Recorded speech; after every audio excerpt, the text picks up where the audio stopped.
Halo, Assalamualaikum warahmatullahi wabarakatuh. Kembali lagi di channelku Bidan Online.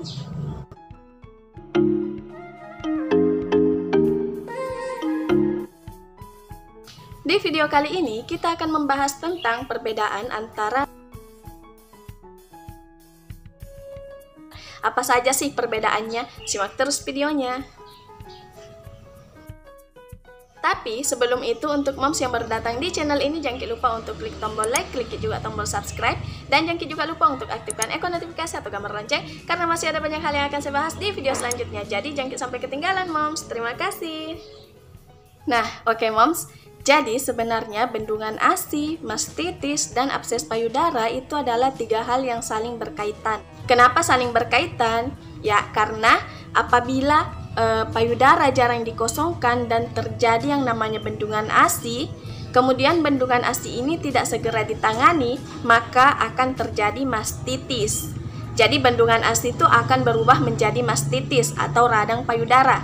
Kemudian apabila radang payudara ini tidak segera diatasi, itu akan menjadi lebih parah, yaitu akan menjadi abses payudara. Jadi untuk sampai di sini paham kan moms apa keterkaitan antara ketiganya ini? Kemudian apa sih perbedaannya? Bagaimana kita bisa tahu bahwa ini adalah bendungan ASI, ini adalah mastitis, yang dialami ibu ini adalah abses payudara? Bagaimana kita cara membedakannya? Yaitu dengan mengenali gejala-gejala yang ditimbulkan. Karena kan biasanya orang awam itu pasti bingung, ini apa, ini apa, dan mungkin sudah mengalami abses payudara, tapi mereka belum tahu. Mungkin mereka cuma menganggap itu hal yang biasa, padahal abses payudara adalah tingkatan tertinggi dari ketiganya ini. Nah, sekarang kita akan melihat perbedaannya. Kita harus mengetahui dulu apa sih perbedaan di setiap hal ini, dan supaya moms di rumah juga bisa mengenali bahwa ini harus segera ditindaki. Ini sudah masuk ke fase mastitis atau radang payudara, ini sudah masuk ke abses payudara. Jadi kita kenali dulu. Yang pertama adalah gejala-gejala atau tanda-tanda terjadinya bendungan ASI.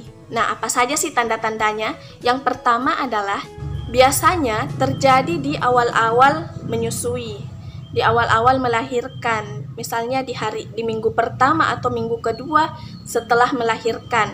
Kemudian keluhan yang akan moms rasakan itu adalah payudara akan tegang, teraba panas, teraba hangat, nyeri, badan meriang, kemudian merasa lemas.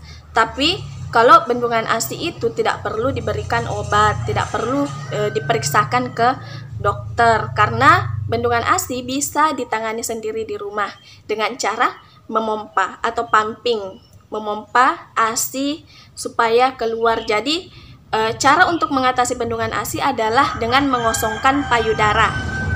Nah, selanjutnya mastitis. Apa sih gejala-gejala dari mastitis itu?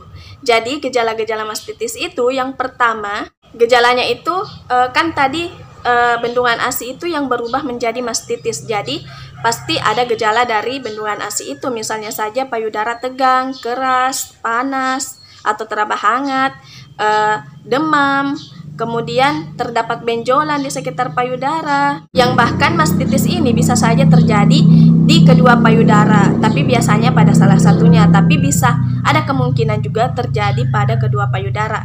Nah, kalau misalnya mastitis sudah terjadi, apa yang harus dilakukan?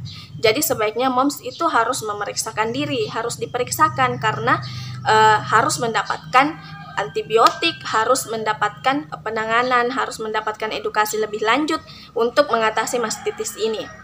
Tapi kalau misalnya moms di rumah mengalami mastitis, mengalami hal yang tadi saya sebutkan, gejala-gejala mastitis, tapi tidak segera memeriksakan diri ke pelayanan kesehatan, baik ke dokter atau ke bidan, kemudian mastitisnya itu bertambah parah sehingga terjadi yang namanya abses payudara.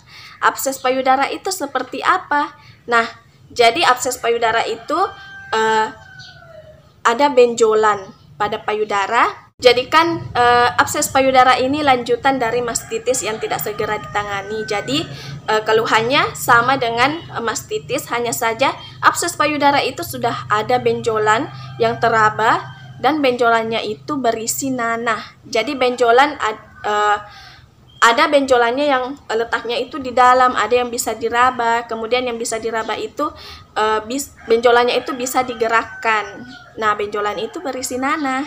Nah, jadi kalau misalnya sudah abses payudara tapi belum diperiksakan juga, itu bahaya Moms. Sebaiknya saya sarankan pada saat Moms sudah merasakan ada, misalnya untuk ibu yang baru melahirkan, ibu nifas yang menyusui bayinya, itu kalau misalnya Moms sudah merasa bahwa ada gejala-gejala yang timbul seperti payudara tegang atau keras, kemudian hangat, kemudian Moms merasa lemas, rasa ingin demam, seperti suhu badannya itu meningkat.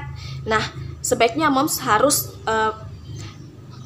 inisiatif. Apakah ini apakah ini bendungan ASI? Bisa saja kan itu bendungan ASI. Jadi Moms harus inisiatif untuk selalu mengosongkan payudara, karena berawal dari situ mastitis dan abses payudara itu terjadi. Jadi kalau misalnya Moms sudah mengalami bendungan ASI, sebaiknya dikosongkan, rajin kosongkan payudara meskipun bayinya menyusu hanya pada salah satu payudara saja, karena kan biasa ada bayi yang lebih suka kepada salah satu payudara saja, sementara payudara yang satunya kurang sering disusui, sehingga ASI yang ada di payudara itu tidak keluar dan menyebabkan terjadinya bendungan ASI.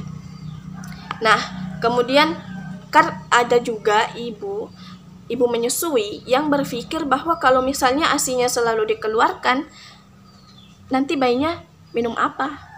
Nanti ASI-nya habis, terus bayinya kalau lapar minum apa?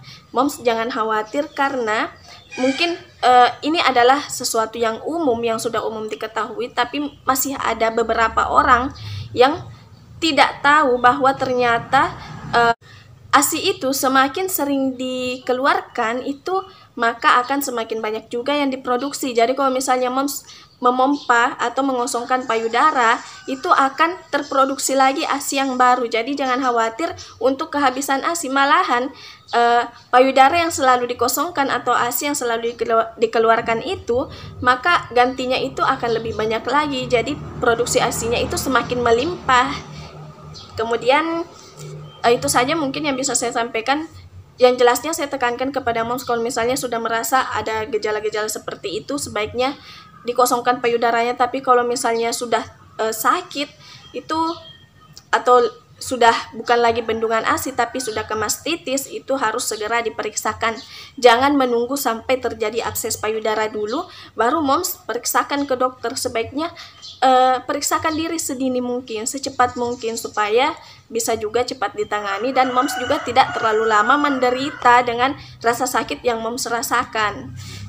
Mungkin sekian dulu video yang bisa saya sampaikan di video kali ini. Mungkin sekian dulu informasi yang saya sampaikan di video ini. Kalau misalnya Moms merasa bahwa video ini bermanfaat, jangan lupa untuk klik tombol like dan share agar banyak orang yang mendapatkan manfaat dari video ini. Terima kasih.